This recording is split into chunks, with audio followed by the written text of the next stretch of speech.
നമസ്കാരം, middle east ന്യൂസിലേക്ക് സ്വാഗതം. ആദ്യം നോക്കാം പ്രധാന വാർത്തകൾ. ഇറാനിൽ കനത്ത ആക്രമണം തുടർന്ന അമേരിക്ക. 37 മരണം. ലോകത്തെ എണ്ണ നീക്കം സ്തംഭിപ്പിക്കുമെന്ന് ഇറാൻ.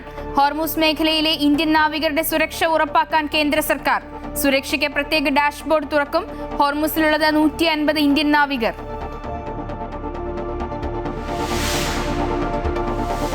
കേരളത്തിലെ കപ്പൽ നിർമ്മാണ മേഖലയിൽ വൻ നിക്ഷേപത്തിന് ടാറ്റ ഗ്രൂപ്പ്. 10,000 കോടി രൂപയുടെ പദ്ധതി രേഖ സർക്കാരിന് സമർപ്പിച്ചു. ടാറ്റയുടെ നിർദ്ദേശം ഗൗരവമായി പരിഗണിക്കുന്നുവെന്ന് സ്വകാര്യ ചാനലിന് നൽകിയ അഭിമുഖത്തിൽ മുഖ്യമന്ത്രി. വിഴിഞ്ഞം ഓഹരി കൈമാറ്റത്തിൽ അദാനിക്കെതിരെ കർശന നടപടി വേണമെന്നാവശ്യപ്പെട്ട് മുഖ്യമന്ത്രിക്ക് വീണ്ടും പ്രതിപക്ഷ നേതാവിന്റെ കത്ത്. ഇ ശ്രീധരന്റെ അതിവേഗ റെയിൽ പദ്ധതി കേരളത്തിൽ നടപ്പാക്കാനാകില്ലെന്ന് സർക്കാരിന് വിദഗ്ധ സമിതി ശുപാർശ.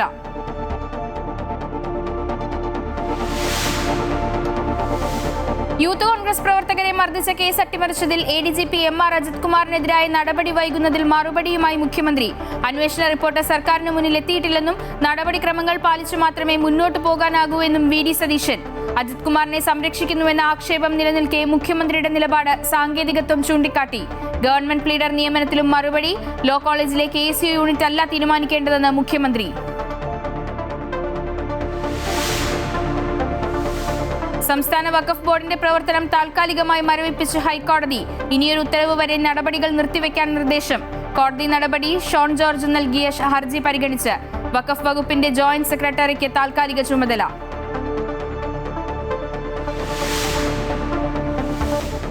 BJP സംസ്ഥാന ഘടകത്തെ പ്രതിരോധത്തിലാക്കി ഫണ്ട് തട്ടിപ്പ് വിവാദം. കൂടുതൽ തെളിവുകൾ പുറത്ത്. കൊടിത്തോരണങ്ങൾ തയ്യാറാക്കിയതിന് BJP നേതാവിന് കമ്മീഷൻ കൊടുത്തെന്ന് പറയുന്ന ശബ്ദരേഖ പുറത്ത്. തലസ്ഥാനത്തെ വൻകിട ഹോട്ടലിൽ കൂട്ടത്തോടെ മുറി ബുക്ക് ചെയ്ത് ഫണ്ട് തട്ടിയതിനും തെളിവുകൾ. തട്ടിപ്പുകാർക്കെതിരെ നടപടിയുണ്ടാകുമെന്ന് സൂചന. BJP core committee 18-ന്.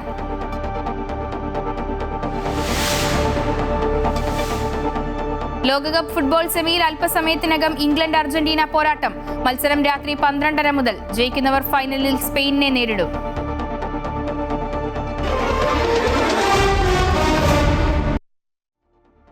കേരളത്തിലെ കപ്പൽ നിർമ്മാണ മേഖലയിൽ വൻ നിക്ഷേപത്തിന് ടാറ്റ ഗ്രൂപ്പ് ഒരുങ്ങുന്നു. 10,000 കോടിയോളം രൂപ നിക്ഷേപിക്കാനുള്ള പദ്ധതിക്ക് ടാറ്റ ഗ്രൂപ്പ് അനുമതി തേടിയതായി മുഖ്യമന്ത്രി VD സതീശൻ. അതേസമയം വിഴിഞ്ഞം ഓഹരി കൈമാറ്റത്തിൽ സർക്കാരിന്റെ നിലപാട് ദുരൂഹമെന്ന് പ്രതിപക്ഷ നേതാവ് പിണറായി വിജയൻ. കരാർ ലംഘനത്തിൽ അദാനിക്കെതിരെ കർശന നടപടിയുണ്ടാകണമെന്നും വഴിവിട്ട സഹായം നൽകരുതെന്നും ചൂണ്ടിക്കാട്ടി മുഖ്യമന്ത്രിക്ക് വീണ്ടും കത്തയച്ചു. മിഷൻ സമുദ്ര എന്ന സ്വപ്ന പദ്ധതിയിലൂടെയാണ് മുഖ്യമന്ത്രി VD സതീശൻ സംസ്ഥാനത്തിന്റെ സാമ്പത്തിക കുതിച്ചുചാട്ടത്തിനുള്ള എല്ലാ സാധ്യതകളും തേടുന്നത്. സ്വകാര്യ നിക്ഷേപത്തെ സ്വാഗതം ചെയ്ത് അനുയോജ്യമായ പദ്ധതികൾക്ക് പച്ചക്കൊടി കാട്ടിയാണ് വികസനത്തിന്റെ പാത വെട്ടുന്നത്. അവിടെയാണ് കേരളത്തിൽ കപ്പൽ നിർമ്മാണ മേഖലയിൽ 10,000 കോടി രൂപയുടെ നിക്ഷേപത്തിന് ടാറ്റ ഗ്രൂപ്പ് തയ്യാറെടുക്കുന്നത്.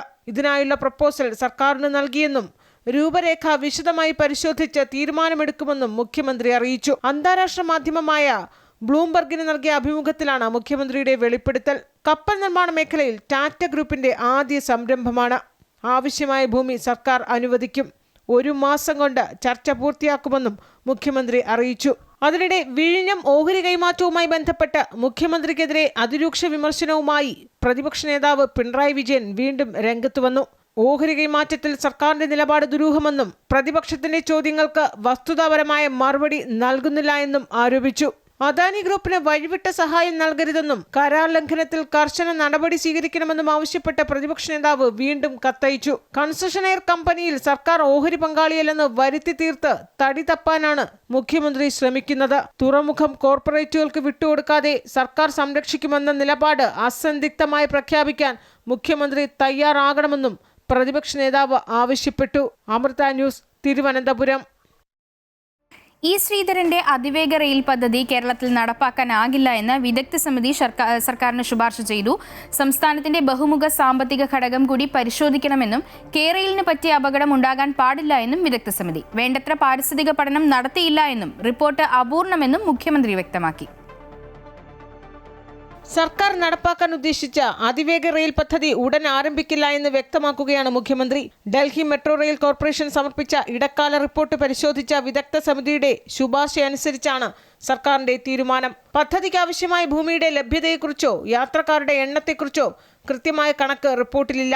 വേണ്ടത്ര പാരിസ്ഥിതിക പഠനം നടത്താതെയാണ് റിപ്പോർട്ട്. കെ-റെയിലിന് പറ്റിയ പാളിച്ചകൾ അതിവേഗ റെയിലിന്റെ കാര്യത്തിൽ ഉണ്ടാകാൻ പാടില്ല എന്നും വിദഗ്ധ സമിതി മുന്നറിയിപ്പ് നൽകുന്നു. ചരക്ക് നീക്കം നടത്താനാകാതെ യാത്രക്കാരെ മാത്രം ഉൾക്കൊള്ളുന്ന അതിവേഗ റെയിൽ മോഡൽ കേരളത്തിന് വൻ സാമ്പത്തിക ബാധ്യത വരുത്തുമെന്നും വിദഗ്ധ സമിതി ചൂണ്ടിക്കാട്ടുന്നു. അപൂർണമായ റിപ്പോർട്ട് ഈ രീതിയിൽ നടപ്പാക്കാനാകില്ല എന്നും സർക്കാർ വീണ്ടും പഠനം നടത്തുമെന്നും മുഖ്യമന്ത്രി അറിയിച്ചു. ഹൈസ്പീഡ് റെയിലുമായി ബന്ധപ്പെട്ട് ഡൽഹി മെട്രോ റെയിൽ കോർപ്പറേഷൻ തയ്യാറാക്കിയ ഒരു റിപ്പോർട്ട്, ഒരു ഇടക്കാല റിപ്പോർട്ട് ഞങ്ങൾക്ക് സമർപ്പിച്ചിരുന്നു. അത് പരിശോധിക്കുന്നതിന് വേണ്ടിയിട്ട് ഒരു വിദഗ്ധ സമിതിയെ ചുമതലപ്പെടുത്തിയിരുന്നു. അവരത് പരിശോധിച്ച് ഉള്ള റിപ്പോർട്ട് ഇന്ന് സമർപ്പിച്ചിട്ടുണ്ട്. അതിലെ ഇതൊരു പൂർണ്ണമായ റിപ്പോർട്ടല്ല എന്നൊരു വിലയിരുത്തലാണ് അവർ എത്തിച്ചേർന്നിരിക്കുന്നത്. സ്ഥല പരിശോധനകൾ, ഭൂമി ഏറ്റെടുക്കൽ സംബന്ധിച്ച വിജ്ഞാപനങ്ങൾ അല്ലെങ്കിൽ ഭൂതല നിർമ്മാണവുമായി ബന്ധപ്പെട്ട യാതൊരു പ്രാരംഭ നടപടികളും ഇപ്പോൾ ആരംഭിക്കരുത് എന്നാണ് കമ്മിറ്റി ശുപാർശ ചെയ്തിരിക്കുന്നത്. ബദൽ മാർഗങ്ങളും സാമ്പത്തിക പാരിസ്ഥിതിക വശങ്ങളും പരിശോധിച്ച ശേഷം പദ്ധതിയുടെ യഥാർത്ഥ ആവശ്യകത ബോധ്യപ്പെട്ടാൽ മാത്രമേ DPR തയ്യാറാക്കുന്ന ഘട്ടത്തിലേക്ക് കടക്കുകയുള്ളൂവെന്നും മുഖ്യമന്ത്രി വ്യക്തമാക്കി. Amrita News, Thiruvananthapuram. ADGP MR Ajith കുമാറിനെതിരായ അന്വേഷണ റിപ്പോർട്ട് സർക്കാരിന് മുന്നിൽ എത്തിയിട്ടില്ല എന്ന് മുഖ്യമന്ത്രി VD സതീശൻ. നടപടിക്രമങ്ങൾ പാലിച്ചു മാത്രമേ മുന്നോട്ടു പോകാനാകൂ എന്നും മാധ്യമ വാർത്തയ്ക്കനുസരിച്ച് ധൃതി കാട്ടാനാകില്ല എന്നും മുഖ്യമന്ത്രിയുടെ വിമർശനം. അജിത് കുമാറിനെ സർക്കാർ സംരക്ഷിക്കുന്നുവെന്ന ആക്ഷേപം പാർട്ടിക്കുള്ളിൽ നിന്ന് തന്നെ ഉയരുമ്പോഴാണ് സാങ്കേതികത്വം ഉയർത്തിക്കാട്ടി മുഖ്യമന്ത്രിയുടെ ന്യായീകരണം. UDF സർക്കാർ അധികാരമേറ്റ ആദ്യ ദിനത്തിലെ മന്ത്രിസഭായോഗത്തിലെടുത്ത ഏറ്റവും നിർണായക തീരുമാനമായിരുന്നു രക്ഷാപ്രവർത്തന കേസിലെ പുനരന്വേഷണം. SIT രൂപീകരിച്ച് അതിവേഗത്തിൽ അന്വേഷണം. ഒടുവിൽ കേസ് അട്ടിമറിക്കാൻ ഉന്നത ഉദ്യോഗസ്ഥനായ MR അജിത് കുമാർ ഇടപെട്ടു എന്ന മൊഴിയുടെ അടിസ്ഥാനത്തിൽ SIT റിപ്പോർട്ട് നൽകി. DGPക്ക് മുന്നിലെത്തിയ റിപ്പോർട്ടിൽ ആഴ്ചകൾ പിന്നിട്ടിട്ടും ഇതുവരെ നടപടിയെടുത്തില്ല. റിപ്പോർട്ട് തന്റെ മുന്നിൽ എത്തിയിട്ടില്ല എന്ന വാദമാണ് ആഭ്യന്തരമന്ത്രി ദിവസവും ആവർത്തിക്കുന്നത്. ഒടുവിൽ മുഖ്യമന്ത്രിയും അതേ സാങ്കേതികത്വത്തിൽ കടിച്ചു തൂങ്ങി പഴി മുഴുവൻ മാധ്യമങ്ങൾക്കും നൽകി. നിങ്ങൾ തന്നെ നിങ്ങളുടെ ലീഡായിട്ട് നിങ്ങൾ എഴുതുന്ന സാധനത്തിന് ഞാനെന്തിനാ മറുപടി പറയണേ? ഞങ്ങൾക്കൊരു പ്രൊസീജിയർ ഉണ്ട്. SIT അന്വേഷിക്കുന്ന കാര്യത്തിൽ SITയിലെ ഉദ്യോഗസ്ഥനെ ആഭ്യന്തരമന്ത്രിക്ക് വിളിച്ചു വരുത്തിയിട്ട് ആ റിപ്പോർട്ടും കൊടുത്താൽ എനിക്ക് ഇപ്പം തന്നെ നടപടി എടുക്കണം, വാർത്ത വന്നിട്ടുണ്ട് എന്ന് പറഞ്ഞിട്ട് കൊടുക്കാൻ പറ്റുമോ? നടപടി എടുക്കാൻ പറ്റുമോ? അതിൽ കോടതി പോവും. അങ്ങനെ ഒരാൾക്കെതിരെ നടപടി എടുത്താൽ ആൾ കോടതി പോവും. അന്ന് ക്രൂരമർദ്ദനമേറ്റ യൂത്ത് കോൺഗ്രസ് പ്രവർത്തകനും ഇപ്പോഴത്തെ MLAയുമായ AD തോമസ് അടക്കം MR അജിത് കുമാറിനെതിരെ ശക്തമായ പ്രതിഷേധവുമായി രംഗത്തുണ്ട്. ഇടതു സർക്കാരിന്റെ കാലത്ത് MR അജിത് കുമാറിന് പൂർണ്ണ സംരക്ഷണമെന്നാരോപിച്ച് പ്രക്ഷോഭവുമായി രംഗത്ത് വന്ന UDF ഇപ്പോൾ അധികാരത്തിൽ വന്നപ്പോൾ എന്തുകൊണ്ട് നിശബ്ദത പാലിക്കുന്നു എന്ന ചോദ്യമാണ് ഉയരുന്നത്. അതേസമയം DGP സ്ഥാനക്കയറ്റത്തിനുള്ള സ്ക്രീനിംഗ് കമ്മിറ്റി യോഗം ഈ മാസം 30-ന് ചേരാനിരിക്കെ അന്വേഷണ റിപ്പോർട്ട് സർക്കാരിന് മുന്നിൽ എത്തുമോ എന്നാണ് അറിയേണ്ടത്. Amrita News, Thiruvananthapuram. Government pleader നിയമനത്തിൽ ലോയേഴ്സ് കോൺഗ്രസിന്റെ ആരോപണം തള്ളി മുഖ്യമന്ത്രി. ABVP പ്രവർത്തകനായ DS ശരത്തിനെയും SFI പ്രവർത്തകയായിരുന്ന ജയോണ ജെയിംസിന്റെയും നിയമനത്തിൽ പരാതികൾ തന്റെ മുന്നിൽ എത്തിയിട്ടില്ല എന്ന് മുഖ്യമന്ത്രി പ്രതികരിച്ചു. ലോയേഴ്സ് കോൺഗ്രസ് തന്ന പട്ടികയിൽ ഈ 2 അഭിഭാഷകർ ഉൾപ്പെട്ടിട്ടുണ്ട് എന്നും മുഖ്യമന്ത്രി പറഞ്ഞു. ഗവൺമെന്റ് പ്ലീഡർമാരുടെ നിയമനകാര്യം ലോ കോളേജിലെ KCO യൂണിറ്റ് അല്ല തീരുമാനിക്കേണ്ടതെന്നും മുഖ്യമന്ത്രി പരിഹസിച്ചു. ഗവൺമെന്റ് പ്ലീഡർമാരുടെ നിയമനവുമായി ബന്ധപ്പെട്ട് 2 ഗവൺമെൻറ് പ്ലീഡർമാരെ നിയമിച്ചപ്പോൾ വന്ന ആരോപണം, ഒന്നൊരാൾ കോളേജിൽ പഠിക്കുമ്പോൾ SFI ആയിരുന്നു, മറ്റൊരാൾ കോളേജിൽ പഠിക്കുമ്പോൾ ABVP ആയിരുന്നു എന്നുള്ള ആരോപണം. നിങ്ങൾ പല മാധ്യമങ്ങളും അത് കൊടുത്തത് ഇന്ത്യൻ ലോയേഴ്സ് കോൺഗ്രസിലെ അഭിഭാഷക വിഭാഗം ഈ പരാതി പറയുന്നു എന്നാണ്. അല്ല, എന്നോട് ആരും പരാതി പറഞ്ഞിട്ടില്ല.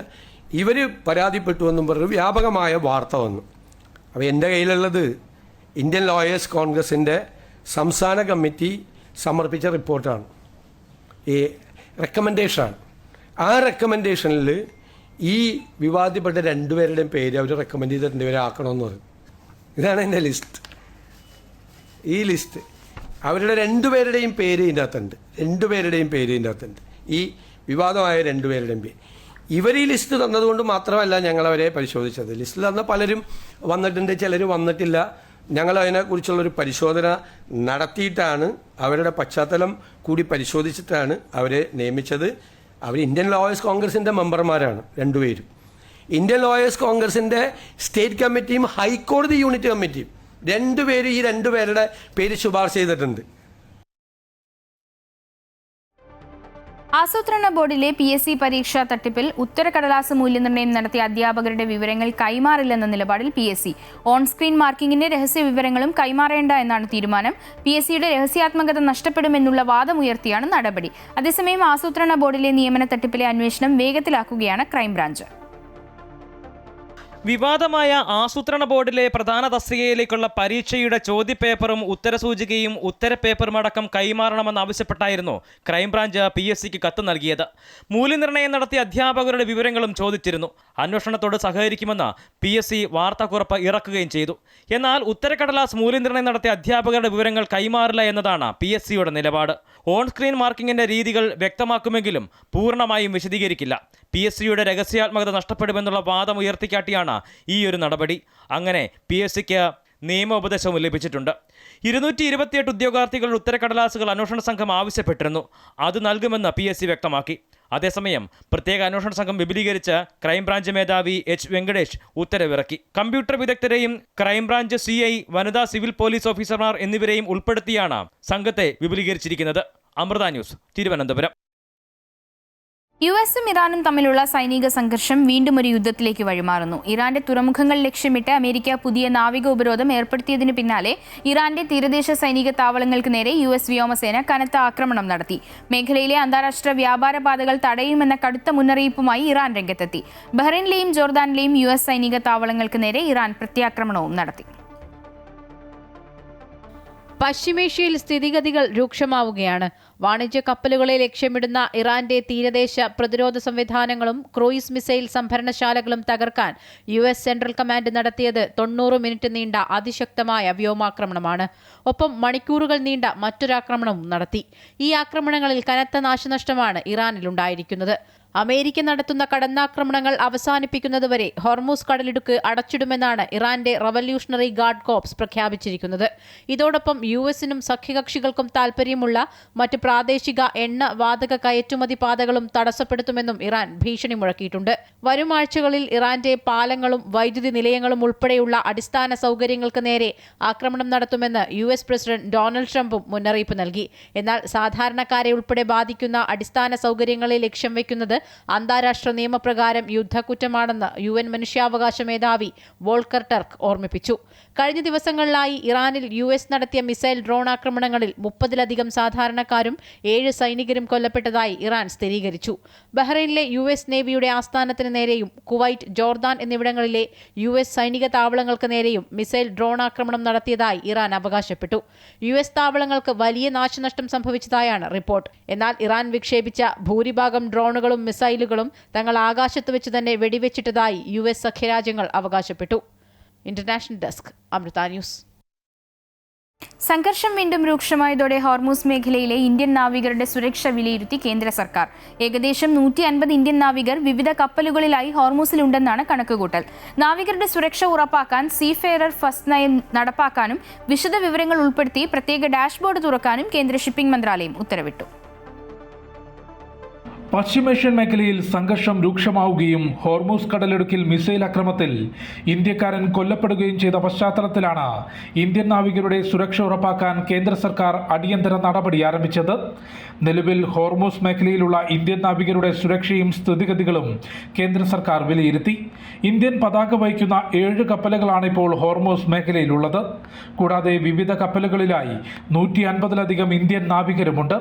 ഇവരുടെ സുരക്ഷ ഉറപ്പാക്കാൻ സീഫെയറർ ഫസ്റ്റ് നയം നടപ്പാക്കാനും പ്രത്യേക നിരീക്ഷണ സംവിധാനം ആരംഭിക്കാനും കേന്ദ്ര ഷിപ്പിംഗ് മന്ത്രാലയം ഉത്തരവിട്ടു. ഇതിന്റെ ഭാഗമായി നാവികരുടെ വിശദ വിവരങ്ങൾ ഉൾപ്പെടുത്തി പ്രത്യേക ഡാഷ്ബോർഡ് പ്രവർത്തിപ്പിക്കും. പേർഷ്യൻ ഉൾക്കടൽ, ഹോർമൂസ് കടലിടുക്ക്, ഒമാൻ ഉൾക്കടൽ എന്നീ മേഖലകളിലൂടെ സഞ്ചരിക്കുന്ന കപ്പലുകളുടെ കൃത്യമായ സ്ഥാനം, ഉടമസ്ഥത, റൂട്ട്, അതിലുള്ള ഇന്ത്യൻ ജീവനക്കാരുടെ വിവരങ്ങളും ഈ ഡാഷ്ബോർഡ് വഴി വിലയിരുത്താനാകും. ഷിപ്പിംഗ്, വിദേശകാര്യ മന്ത്രാലയങ്ങൾ സംയുക്തമായി സ്ഥിതിഗതികൾ നിരന്തരം നിരീക്ഷിക്കും. അടിയന്തര ഘട്ടത്തിൽ നാവികർക്കായി ലൈസൺ ഉദ്യോഗസ്ഥരെ നിയമിക്കുമെന്നും സർക്കാർ അറിയിച്ചു. നേരത്തെ ഇറാൻ ആക്രമണത്തിൽ ഇന്ത്യൻ നാവികൻ കൊല്ലപ്പെട്ട സംഭവത്തിൽ ഇന്ത്യ ശക്തമായ പ്രതിഷേധം അറിയിച്ചിരുന്നു. ഹോർമൂസ് വഴി സ്വതന്ത്രമായ ചരക്ക് നീക്കം നടക്കണമെന്നും ഇന്ത്യ ആവശ്യപ്പെട്ടു. അമൃത ന്യൂസ്, ന്യൂഡൽഹി. സൗദി അറേബ്യയിൽ ഫിനാൻഷ്യൽ കൺസൾട്ടന്റുമാർക്ക് പുതിയ നിയന്ത്രണങ്ങൾ വരുന്നു. ഈ രംഗത്ത് പ്രവർത്തിക്കാൻ ലൈസൻസ് ഉള്ള എല്ലാവരും അതോറിറ്റി നടത്തുന്ന പ്രത്യേക യോഗ്യതാ പ്രോഗ്രാമോ പരിശീലനമോ നിർബന്ധമായും പാസ്സാകണം. സൗദിയിലെ അക്കൗണ്ടന്റുമാരുടെയും പ്രൊഫഷണലുകളുടെയും ഔദ്യോഗിക സംഘടനയായ സോം ആണ് പുതിയ ചട്ടങ്ങൾ പ്രഖ്യാപിച്ചത്. പുതിയ നിയമങ്ങൾ ഈ മാസം 30 മുതൽ രാജ്യത്ത് ഔദ്യോഗികമായി പ്രാബല്യത്തിൽ വരും. കുവൈറ്റിൽ ജലീബ് അൽ ഷുയൂഖ് മേഖലയിൽ വൻ സംയുക്ത സുരക്ഷാ പരിശോധന. ആഭ്യന്തരമന്ത്രി ഷെയ്ഖ് ഫഹദ് യൂസുഫ് സൗദ് അൽ സബാഹിന്റെ നേരിട്ടുള്ള മേൽനോട്ടത്തിലാണ് പരിശോധന നടന്നത്. രാജ്യത്തെ എല്ലാ ഗവർണറേറ്റുകളിലേക്കും വ്യാപിപ്പിക്കുന്ന തുടർച്ചയായ നടപടികളുടെ തുടക്കമാണിതെന്ന് മന്ത്രി വ്യക്തമാക്കി. ചരിത്രത്തിലാദ്യമായാണ് കുവൈറ്റ് സൈന്യം, ആഭ്യന്തര മന്ത്രാലയം, നാഷണൽ ഗാർഡ്, ജനറൽ ഫയർഫോഴ്സ് എന്നീ 4 സായുധ ഏജൻസികളും സംയുക്തമായി പരിശോധനയിൽ പങ്കെടുക്കുന്നത്. ഇതിനൊപ്പം വൈദ്യുത, ജല, പുനരുപയോഗ ഊർജ്ജ മന്ത്രാലയം, പൊതുമരാമത്ത് മന്ത്രാലയം, വാണിജ്യ വ്യവസായ മന്ത്രാലയം, കുവൈറ്റ് മുനിസിപ്പാലിറ്റി എന്നിവയും പങ്കാളികളായി. കെട്ടിട നിയമലംഘനങ്ങൾ, സർക്കാർ ഭൂമി കയ്യേറ്റങ്ങൾ, സുരക്ഷാ മാനദണ്ഡങ്ങൾ പാലിക്കാത്തതും അമിത തിരക്കുള്ളതുമായ താമസ കെട്ടിടങ്ങൾ, അനധികൃത വ്യാപാര സ്ഥാപനങ്ങൾ, താമസ നിയമലംഘനങ്ങൾ എന്നിവ കണ്ടെത്തി നിയമ നടപടി സ്വീകരിക്കുന്നതിനാണ് പരിശോധന നടത്തിയത്. കുവൈറ്റിൽ യാഹല സമ്മാന കൂപ്പൺ നറുക്കെടുപ്പ് തട്ടിപ്പ് കേസിൽ പ്രതികൾക്ക് കനത്ത ശിക്ഷ നൽകി അപ്പീൽ കോടതി വിധി പുറപ്പെടുവിച്ചു. കേസിലെ മുഖ്യപ്രതിയും വാണിജ്യ മന്ത്രാലയം ജീവനക്കാരനുമായിരുന്ന പ്രതിയുടെ തടവ് ശിക്ഷ 10 വർഷത്തിൽ നിന്ന് 15 വർഷമായി വർദ്ധിപ്പിച്ചു. കൂടാതെ ഇയാൾക്കെതിരെ 30 ലക്ഷം കുവൈറ്റ് ദിനാർ പിഴ ശിക്ഷയും വിധിച്ചു. കേസിലെ മറ്റൊരു പ്രധാന പ്രതിയായ ഈജിപ്ഷ്യൻ വനിതയും ഭർത്താവും ഉൾപ്പെടെയുള്ള 17 പ്രതികൾക്ക് 10 വർഷം വീതം തടവും 30 ലക്ഷം കുവൈറ്റ് ദിനാർ വീതം പിഴയും ശിക്ഷയായി വിധിച്ചു. ഇതുകൂടാതെ 4 പ്രതികൾക്ക് 4 വർഷം വീതം തടവ് ശിക്ഷയും വിധിച്ചു. 38 പ്രതികൾക്ക് ശിക്ഷയിൽ ഇളവ് നൽകുകയും 12 പേരെ കേസിൽ കുറ്റവിമുക്തരാക്കുകയും ചെയ്തു. കൈക്കൂലി, വ്യാജരേഖ ചമയ്ക്കൽ, നറുക്കെടുപ്പ് ഫലങ്ങളിൽ കൃത്രിമം നടത്തൽ, കള്ളപ്പണം വെളുപ്പിക്കൽ എന്നീ കുറ്റങ്ങളാണ് പ്രതികൾക്കെതിരെ ചുമത്തിയിരുന്നത്.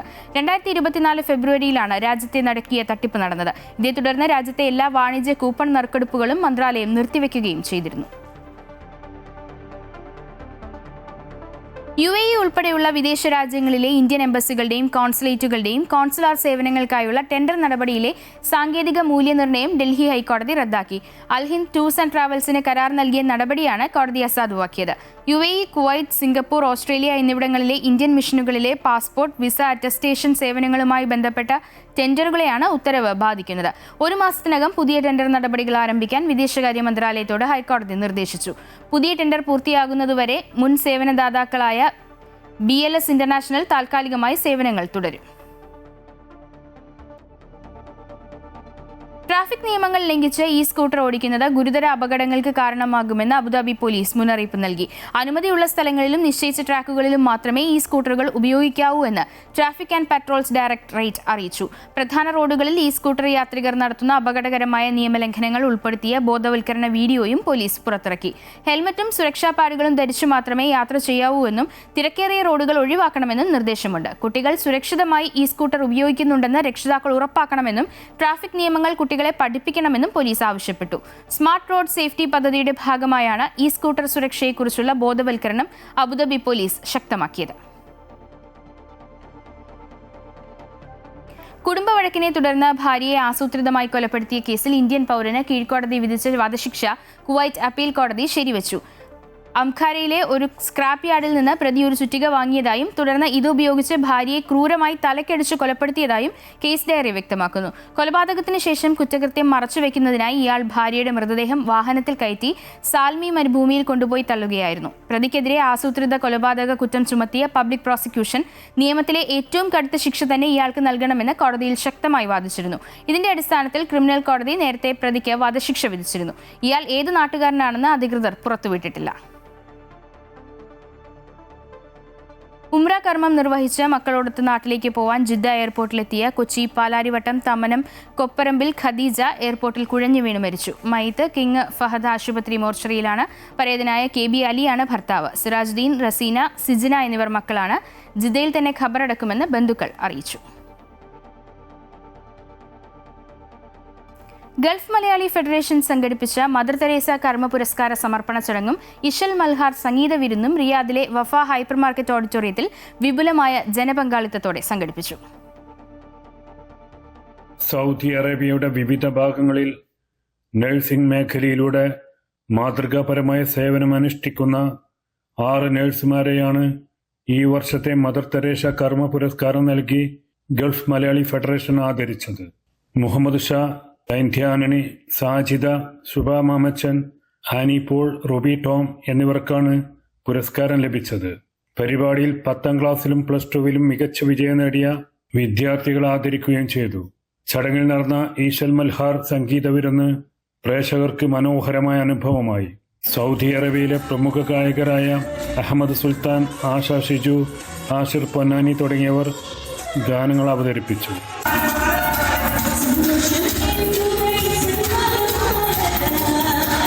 കുഞ്ഞു മുഹമ്മദിന്റെ നേതൃത്വത്തിലുള്ള നൃത്താവിഷ്കാരങ്ങളും പരിപാടിക്ക് ഇരട്ടി മധുരമായി. ഹിബ അബ്ദുസലാം അവതാരകയായിരുന്നു. സാംസ്കാരിക സമ്മേളനത്തിന് GMS ചെയർമാൻ റാഫി പാങ്ങോട് അധ്യക്ഷത വഹിച്ചു. GMS GCC president Basheer Ambalayi, എഴുത്തുകാരൻ Mubarak Khalifa, Wafa Nesto group managing director Abdul Nasser, Khamar Banu Valiyakath, Jayan Kodungallur, Abdu Pavithra, Shaji Madathil എന്നിവർ ചടങ്ങിൽ പങ്കെടുത്ത് സംസാരിച്ചു. സുൽഫിഖുറദായ്, അമൃത ന്യൂസ്, ജിദ്ദ.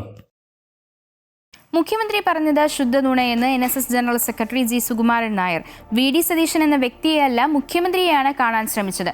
മുഖ്യമന്ത്രി ആയിരിക്കുന്നയാൾ കാണിക്കേണ്ട മിനിമം മര്യാദകൾ പാലിക്കാത്ത ആളെ ഇനി കാണേണ്ട കാര്യമില്ലെന്നും സുകുമാരൻ നായർ പറഞ്ഞു. സുരേഷ് ഗോപിയുടെ പ്രസ്താവനകൾ രാഷ്ട്രീയ ലക്ഷ്യത്തോടെയുള്ളതാണ്. ഉപരാഷ്ട്രപതിയെ കൂടി അതിലേക്ക് വലിച്ചിഴച്ചു. പെരുന്ന ശുദ്ധീകരിക്കുന്നതിന് മുൻപ് സുരേഷ് ഗോപി അമ്മ സംഘടന ശുദ്ധീകരിക്കട്ടെ എന്നും സുകുമാരൻ നായർ പറഞ്ഞു. പ്രൈവറ്റ് സെക്രട്ടറി മുഖേന മുഖ്യമന്ത്രിയുമായി ബന്ധപ്പെട്ടപ്പോൾ മറ്റൊരാൾ പറഞ്ഞിട്ടാണ് താൻ അന്ന് അങ്ങനെ പറഞ്ഞതെന്നും പിന്നീട് വിളിച്ചോളാം എന്നും മാത്രമാണ് മുഖ്യമന്ത്രി പറഞ്ഞത്. അത് തിണ്ണനിറങ്ങൽ വിഷയമാണെന്നാണ് കരുതുന്നത്. പിന്നീട് വീണ്ടും വിളിക്കാൻ ശ്രമിച്ചെങ്കിലും എറണാകുളത്ത് വെച്ച് കാണാമെന്നാണ് മുഖ്യമന്ത്രി പറഞ്ഞത്.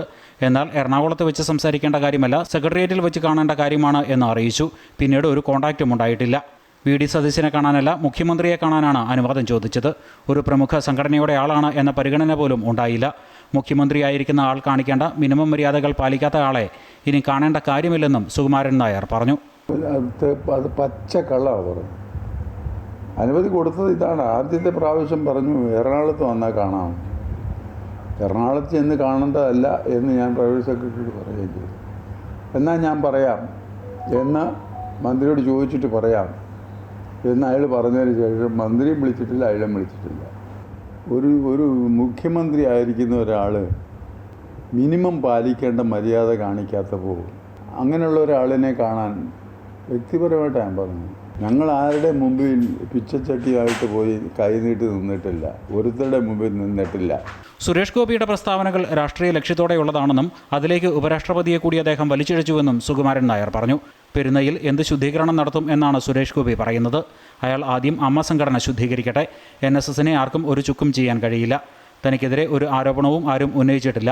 ആകെ അഹങ്കാരിയാണെന്ന പരാതിയാണുള്ളത്. അഹങ്കാരം കാട്ടേണ്ടിടത്ത് കാട്ടുമെന്നും സുകുമാരൻ നായർ പറഞ്ഞു. അല്ല, അദ്ദേഹം അതിനേക്കാൾ എളുപ്പം അദ്ദേഹത്തിന് അവരുടെ അമ്മ എന്ന് പറഞ്ഞൊരു സംഘടനയുണ്ട്, ഇദ്ദേഹവും കൂടെ ഉള്ളതാണല്ലോ. അവിടെ ഒന്ന് പോയി ശുദ്ധീകരിച്ച് വരട്ടെ. ഞാൻ പറഞ്ഞ ഇയാൾ എന്തുകൊണ്ടാണ് ചൂലുകൊണ്ട് അടിച്ച് വരുമെന്നാണോ പറഞ്ഞത്? അവിടെ ഇയാളൊരു പുല്ലും ചെയ്യാനല്ല NSSന്. എന്തുവാ നിങ്ങൾ പറഞ്ഞിട്ടുള്ളത്? എന്നെ അഹങ്കാരിയാണെന്ന് പറഞ്ഞു. അഹങ്കാരം ഞാൻ എടുക്കേണ്ടടുത്ത് എടുക്കും. ഗവർണറായിരുന്നപ്പോൾ CP രാധാകൃഷ്ണൻ NSS ആസ്ഥാനത്ത് വരികയും അദ്ദേഹത്തെ സ്വീകരിക്കുകയും ചെയ്തിട്ടുണ്ട്. എന്നാൽ അന്ന് പുഷ്പാർച്ചന നടത്തണമെന്ന് അദ്ദേഹം ആവശ്യപ്പെട്ടില്ല. ആനന്ദബോസിനോടും അതേ സമീപനമാണ് കാട്ടിയത്. ആർക്കും കടന്നു വരാവുന്ന സ്ഥലമാണ്.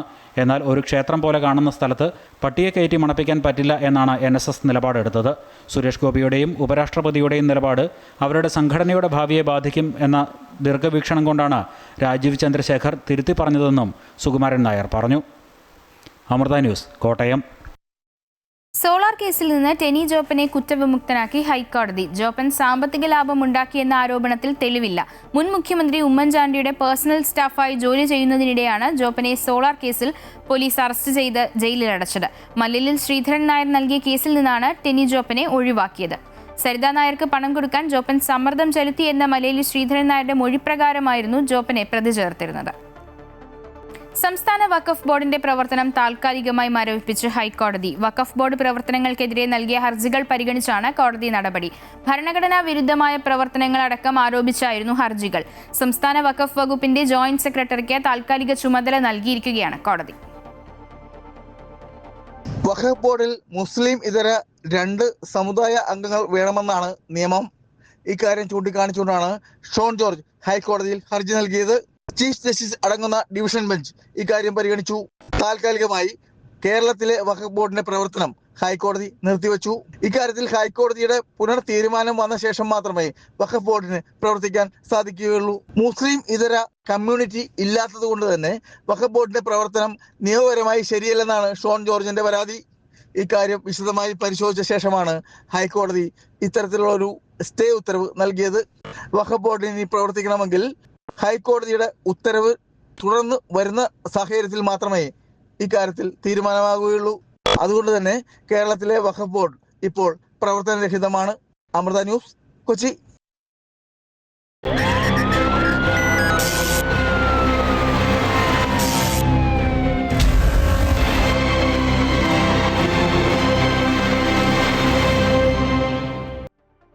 സംസ്ഥാനത്തെ ലഹരിവിരുദ്ധ പദ്ധതിയായ ഓപ്പറേഷൻ തൂഫാന് തമിഴ്നാട് മുഖ്യമന്ത്രി വിജയുടെ പൂർണ്ണ പിന്തുണ.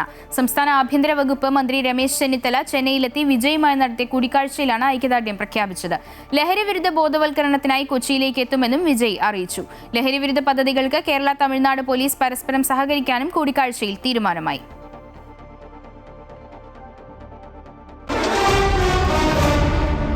മെയ്തർ ഈഗിൾസ് FC പന്തോളം സമർപ്പിക്കുന്നത് മെയ്തർ ഈഗിൾസ് FC കേരള.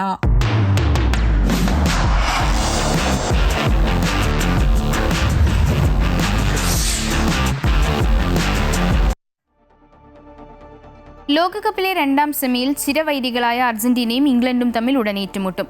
തോൽവി അറിയാതെ ഇരു ടീമുകളും തങ്ങളുടെ കരുത്ത് തെളിയിച്ചാണ് ഇത്തവണ സെമിയിൽ ഇടം പിടിച്ചിരിക്കുന്നത്. ആദ്യമായാണ് ഇതിഹാസ താരം മെസ്സി ഇംഗ്ലണ്ടിനെതിരെ കളത്തിലിറങ്ങുന്നത്. 24 വർഷങ്ങൾക്കിപ്പുറമാണ് ഇരു ടീമുകളും ലോകകപ്പിൽ വീണ്ടും മുഖാമുഖം വരുന്നത്. ലോകകപ്പ് ചരിത്രത്തിൽ ഇതുവരെ 5 തവണ ഇരുവരും ഏറ്റുമുട്ടിയപ്പോൾ 3 തവണ ജയം ഇംഗ്ലണ്ടിനൊപ്പമായിരുന്നു.